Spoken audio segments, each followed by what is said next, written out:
Olá a todos e sejam mais uma vez bem-vindos ao meu canal, o canal Descentrado.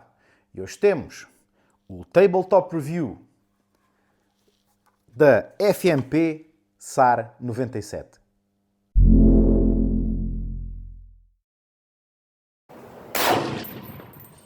Procedimentos de segurança. Ora, e os mais familiarizados com o serviço militar obrigatório podem ter aqui alguma nuance diferente, todavia, procedimentos de segurança, quando são bem feitos, independentemente da ordem, estão sempre corretos. Portanto, retiramos o carregador e verificamos que está vazio. Em seguida, colocamos a culatra à retaguarda, inspecionamos visual e, se necessário, tatilmente. Isto vai lá bem para o fundo, portanto, tem que olhar mesmo bem e, se necessário, como por exemplo em situações de pouca luz, tem que ir lá com o dedinho. É assim a vida. Agora sim, e caso queiramos, podemos, numa direção segura, efetuar um disparo de segurança. A partir deste momento estão reunidas todas as condições para continuarmos o nosso review. Enquadramento legal. Esta arma é uma carabina da classe C. Pode ser adquirida em Portugal ao abrigo da licença de uso e porte de arma classe C, em conjunto com a carta de caçador. Pode ainda ser adquirida através da licença de uso e porte de arma de colecionismo, desde que esta arma tenha enquadramento temático na sua coleção. Nota histórica. E aqui na nota histórica, obviamente eu não vou fazer uma nota histórica da SAR 97. Vou fazer uma nota histórica da G3, essa grande arma portuguesa. A G3, não esta arma, é uma espingarda de assalto que foi adotada em 1969 pelas forças militares portuguesas num esforço de as modernizar, uma vez que tinham equipamentos já um tanto ou quanto datados para a época e precisavam de algo mais moderno, mais enquadrado com o armamento que se estava a utilizar. E esta foi a escolha de Portugal. Uma escolha também um tanto ou quanto forçada, pois Portugal também distribuiu, nomeadamente no conflito da Guerra Colonial, outras armas, tais como a FN FAL e a Armalite AR-10. Mas, devido a algum boicote por parte, sobretudo, da Bélgica, foi difícil a Portugal adquirir armas dos países da NATO, porque Portugal estava no anterior regime e estava em guerra colonial. Ora, a única hipótese das três que sobrou foi a Heckler & Koch, alemã, que não teve problema nenhum em fornecer Portugal e, diga-se de passagem, as outras armas também podem ter os seus méritos, mas Portugal não ficou nada mal servido. Desde então que foi construída em Portugal na FMP, Fábrica Militar de Portugal, também conhecida como Braço de Prata, sob licença da própria HK. Portanto, é por isso que a marca desta arma é FMP. Portanto, estas armas foram construídas cá, lá está, sob licença do fabricante alemão. É uma arma nacional e um símbolo nacional. E eu já tive a oportunidade um pouco de falar sobre isso no vídeo que fiz em review do livro G3, a Grande Arma Nacional. Portanto, aqui não me vou adiantar muito. Se querem realmente conhecer a história da G3, conhecer aprofundadamente a história da G3, é aí que devem consultar a informação, portanto, fidedigna, devidamente tratada para esse fim. Aqui estamos apenas a fazer um tabletop review, um vídeo rápido de introdução, mais das características técnicas e legais desta arma e não propriamente da G3 per si. Ainda assim, dá-me muito orgulho porque quando eu pensei em fazer vídeos no YouTube, estas armas nem sequer eram legais e eu pensei que nunca iria fazer em Portugal vídeos sobre armas ícones como este, que têm tanta importância para o povo português. E, portanto, a SAR 97 conta a história de uma fábrica que, em tempos, criou versões semiautomáticas civis da sua arma militar para quem as pudesse comprar, nomeadamente portugueses, e isso são, de facto, tempos brilhantes de outrora. Infelizmente, muitas dessas armas desapareceram, algumas delas foram destruídas quando elas foram proibidas. Esta, em concreto, está aqui porque foi exportada para a Alemanha, onde foi utilizada para fazer provas de tiro de ordenança, até com uma coronha diferente, e agora mais tarde vem a ser reimportada para Portugal, visto que ela agora cá é legal na configuração certa, lá está, não na sua configuração militar. A SAR 97 não é uma G3, ok? Vamos deixar isso bem claro. É uma arma análoga da G3, mas não é uma G3. Portanto, temos agora este espécime aqui emprestado ao canal. Quero agradecer ao dono desta arma por ter me dado o privilégio de a poder mostrar aqui. Aliás, já é o terceiro vídeo onde eu mostro esta arma aqui no canal. No vídeo da HK416, a nova arma dos fuzileiros, ela aparece. No vídeo do livro da G3, muito me honra poder-vos mostrar uma G3 portuguesa nesse vídeo. E agora aqui, neste Tabletop Review, a mesma coisa. Portanto, para além de uma nota histórica breve da G3, também uma nota histórica desta SAR 97. A SAR 97 que eu não pude pesquisar muito a fundo, em concreto, esta produção destas armas civis, desportivas, por assim dizer, mas para que o que eu percebi foram fabricadas na década de 90. Pelas marcações desta arma, esta arma foi provada em 99. A SAR 97 tem algumas alterações, mas foi o esforço que a FMP fez para fabricar armas para o mercado civil. Tenho muita pena que hoje em dia isso já não aconteça, porque se nós estamos habilitados a ter este tipo de armas com as licenças necessárias, obviamente, podíamos estar a consumir um produto português e a potenciar uma indústria portuguesa. E não, infelizmente não. Estamos a mandar vir armas de outros sítios e Portugal podia ter isto potenciado e não tem. Portanto, uma nota histórica, talvez um quanto sui generis aqui hoje, em que falamos da G3, da SAR 97 no geral e desta, que foi exportada para a Alemanha e agora reimportada novamente e que nos permite estarmos aqui então a debruçar sobre este modelo. Características! E vamos então agora passar aqui para o nosso plano de close-up para fazer aqui então uma breve vista pelas características da G3, que não cabe aqui no enquadramento, que é para vermos bem todos os detalhes. Desde logo, começamos pela coronha, que é uma coronha fixa, em polímero, aqui com depois uma parte metálica para encaixar na caixa dos mecanismos. Tem aqui dois orifícios que são para colocar estes dois pinos quando são desmontados, portanto, em campanha, por assim dizer. São retirados daqui e colocados aqui para não se perderem. À boa moda portuguesa, temos então um pino colocado de cada lado. Um de um lado, outro do outro. Eu tenho a minha preferência. Eu prefiro ter os dois pinos, sendo um atirador direito, prefiro ter os dois pinos nesta posição. E um atirador esquerdo, na minha opinião, deve ter na posição contrária. Deve ter nesta posição. Mas isso é a minha preferência. O dono, por ter aqui uma veia de colecionador, quis colocar isto à boa moda portuguesa, com um para cada lado. Chegando aqui à caixa dos mecanismos, desde logo, primeiríssima coisa, porque é que está aqui este buraco? Esta arma foi transformada para colocar uma coronha para tiro de precisão, tiro de ordenança. Por isso é que tem aqui este furinho e do outro lado tem um igual, precisamente para isso. Depois, temos aqui o famoso punho também verde, em polímero com uma coronha, que nesta arma é comutável, pode-se utilizar outros punhos. Armas como, por exemplo, a MKE, que tem o chamado punho Navy, é o punho e esta caixa, que também será em polímero nessas versões, são uma peça única. A parte de cima, onde temos a caixa, portanto, a caixa da culatra, ou caixa dos mecanismos, é num aço estampado. Portanto, isto é uma chapa de aço que vai a um molde, a uma estampa com vários estágios, que no final é isto que sai de lá. E é um método de fabrico como outro qualquer, que caracteriza muito estas armas desta altura.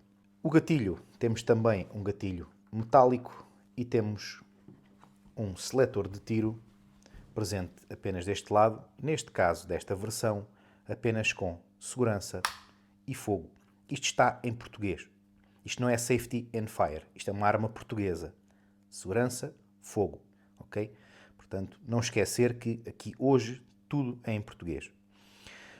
Mais uma vez o outro buraquinho, como eu havia dito. E depois temos aqui então a marca FMP, que aqui está de cabeça para baixo, mas eu vou mudar assim para este lado, para a malta ver. Exatamente.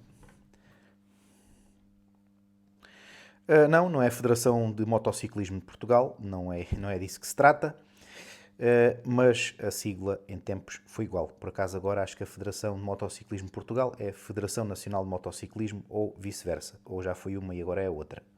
Já estou retirado disso há muito tempo, mas fica aqui esta laracha. Aqui na parte de cima temos modelo, número de série e calibre 762x51.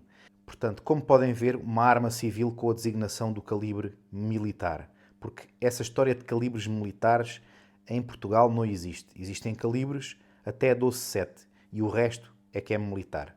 Abaixo de 12.7 pode haver munições com pontas, com projéteis de uso militar. Isso sim, no caso das tracejantes, no caso das perfurantes, por aí afora. Agora, calibres, meus caros, em Portugal não há calibres militares. Podem chamar calibre de guerra, mas também se pode ter esse calibre para furar papel ou para caçar. Isso depois cada um chama-lhe o que quiser. Aqui temos o famoso diópter da HK. Tem uma marcação aberta a partir de instinto com 1, portanto para 100, e depois para 200, 300 e 400. Não, esta só tem até 300 metros. Tem as 4 posições, mas só tem até 300 metros. A maior parte dos atiradores que eu conheço que têm armas destas optam por usar a marcação dos 200 porque a mira aberta do 100 não é grande coisa, é para tiro de instinto. Depois temos aqui então um recorte que servia para acoplar acessórios aqui em cima, com umas garras aqui em baixo, nomeadamente calhas Picatinny mais tarde, ou outro tipo de óticas. Deste lado temos o manobrador da culatra. Isto não é um tubo de gases. O cano flutua, não está perfurado aqui, nem está a ser, assim, de certo modo, influenciado por tudo isto. Por isso é que também é uma arma com uma boa precisão. E aqui, ao homem, puxamos para trás e prendemos para se deixar na posição de aberto e assim poder mostrar a câmara completamente aberta. O carregador, neste caso, é um carregador civil para caça, apenas limitado a 2 munições. Acho que sem qualquer limitador este carregador é de 5 munições, não tenho a certeza, mas julgo que é essa a sua capacidade. Está limitado para utilizar no ato venatório, naturalmente, se a arma foi afeta a essa licença. Agora há aqui mais 2 coisas. Primeiro, de notar que a malta que foi à tropa já reparou, provavelmente, aqui não temos um pino. Há aqui uma alteração mecânica na arma neste sítio. E perguntam vocês porquê?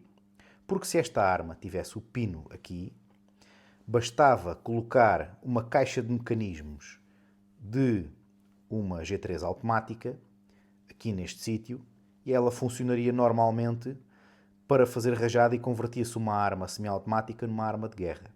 Não, a marca pensou nisso e fez alterações mecânicas para garantir que não é de todo fácil, é extremamente difícil ou quase impossível. Impossível nada é, aliás, quem tem máquinas fabrica o que quiser, não é? Mas que é de todo quase impossível converter esta arma para fogo automático. Portanto, temos aqui uma das alterações que é feita para garantir a todo custo que, apesar da estética desta arma, esta arma é só e apenas para fogo semi-automático. Depois temos aqui, eu não sei até que ponto é que vai ser visível, vou tentar aqui, a famosa cabeça de culatra com rolamentos.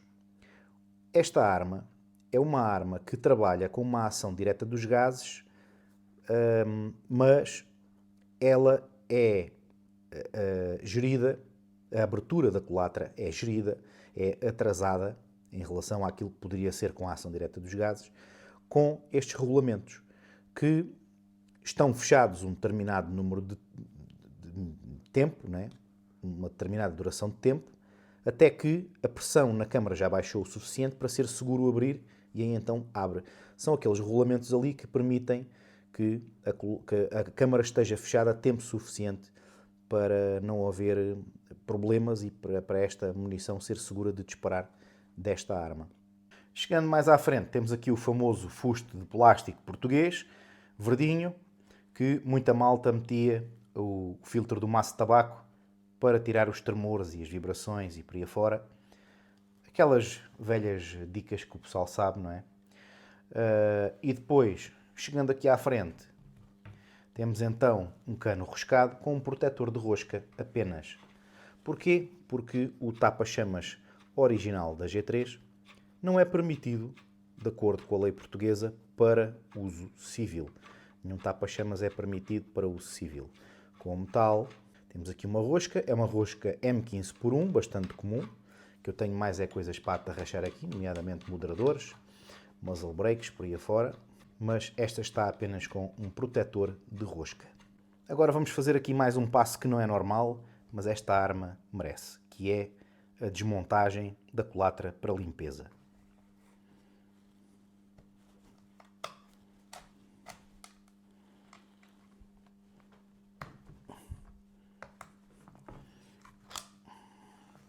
Retiramos os dois pinos, que podemos até colocar aqui no seu orifício designado.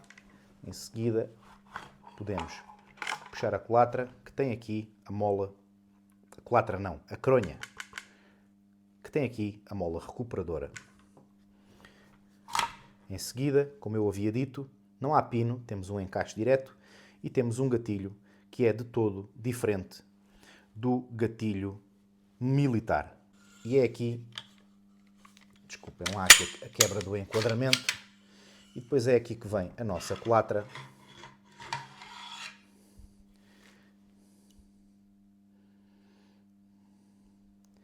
Também esta culatra tem alterações mecânicas para não funcionar no tiro de rajada. Por isso é que eu também quis desmontar a arma e falar um pouco sobre isso. Aqui a cabeça da culatra, quando fecha, estes rolamentos saem para fora e eis que se dá portanto, a tranca da cabeça da culatra contra a câmara, e é assim que é feita a ação da G3 e da SAR 97 com o auxílio destes rolamentos. Não há pistão de gases, não há gases a ser derivados, isto aqui não é um tubo de gases, não há nenhuma deriva de gases para lado nenhum, é aqui que acontece tudo. A G3 tem um sistema de facto bastante diferenciado de muitas armas modernas deste género. Este sistema é de facto um sistema bastante diferente. Depois poderíamos ir mais além para a limpeza, mas esta arma está devidamente lubrificada, onde temos que desmontar a cabeça da culatra, percutor e por aí afora, mas não vamos fazê-lo. Era mesmo só para mostrar estas alterações que é de todo importante salientar que existem. Não é porque se parece com uma G3 que se vai comportar como uma G3. E é com este plano tudo desmontado que terminamos o nosso close-up. Conclusão. E chegamos então aqui à conclusão. O que é que eu posso concluir? Em primeiro lugar, se encontrarem uma arma destas, vai estar com um preço elevado. São escassas, são desejáveis, portanto, isto é a lei da oferta e da procura, vão estar sempre um bocadinho inflacionadas. E logo por isso, deu-me muito gosto poder trazer esta arma aqui ao canal, que está aqui no sítio do costume. Aqui no YouTube não convém eu dizer o local onde estou, quando esse local vende armas, por causa das políticas do YouTube, mas a malta já conhece, sabe onde encontrar e, portanto, é isto apenas que eu tenho para dizer. O que é que eu posso dizer sobre a experiência de um português a disparar uma G3? Quer dizer, é uma experiência única. Quem fez serviço militar obrigatório, muitos dos portugueses só tiveram contacto com esta arma, foi a única arma que dispararam na vida, e pouco, infelizmente. Eu já tenho... e a arriscar mais de uma centena de disparos com G3 e tenho muitos disparos com este calibre, muitos mesmo. Inclusivamente já disparei a G3 ao lado de outras plataformas do mesmo calibre, o que, apesar de não ter um número de disparos muito elevado, me permitiu ter um compasso comparativo muito grande. Eu prefiro uma G3 a uma AR-10 de entrada de gama. posso-vos dizer. A AR-10, normalmente as AR-10 de gama mais baixa, que são caras também, têm um bater mais ríspido, mais repentino, que não me traduz tanta confiança como o tiro da G3. Mas eu falo de tiro puro, não é? De estar a apontar para o alvo e disparar. Obviamente que a G3 tem as suas limitações enquanto arma moderna, quer seja para o civil, quer seja para o uso militar, então ainda mais, não é? O civil pode-se dar ao luxo de calma, vou fazer aqui uma manobra, demora o tempo que demorar, não é? Quanto muito é uma conveniência. O militar não, o militar procura outras coisas, eficácia, rapidez, procura fiabilidade ao extremo. Portanto, estamos a falar de coisas diferentes que não são muito comparáveis. Como colecionável, é de facto uma joia de qualquer coleção portuguesa, não é? Acho que qualquer colecionador português se pode orgulhar de ter uma peça como esta na sua coleção, ainda para mais esta que está bastante bem estimada, está em muito bom estado de conservação. É uma arma que conseguiu acompanhar, portanto, aquilo que se faz ao nível militar até aos tempos modernos, e isso traduz-se depois numa modularidade que o civil também lhe aproveita, nomeadamente as calhas de acessório, a possibilidade de montar óticas, aparelhos de pontaria, o facto do cano ser roscado e permitir um sem fim de aparatos à boca do cano, ainda que neste ponto a G3, colocar moderadores de som na G3 não seja algo muito linear, porque o ângulo de abertura da culatra convém ser alterado. Há pessoas que não o fazem, também não dão muitos tiros, que vão desgastar a arma para isso, mas há pessoas que optam por não o fazer, mas é aconselhável. E, portanto, também queria deixar essa menção. Uma arma bastante modular, com o auxílio de pinos, portanto, sem ferramentas, permite-se trocar fustes, cronhas, uma desmontagem até intuitiva para a época. Uma arma que moldou 70 anos de história em Portugal. Independentemente da circunstância em que Portugal se encontrava, a G3 foi sempre, acima de tudo, portuguesa. E esta arma civil, no fundo, é uma representação disso. Não há como ser de outra maneira, por assim dizer. Fora isso, dizer, portanto, que ótima arma para disparar, um bom calibre, até mesmo para a caça. O calibre 7,62x51, existe por aí muita coisa na sua congénere civil 308 Winchester. E eu aconselho a utilizar pontas mais leves, porque estes canos e estas culatras estão otimizadas para pontas mais leves.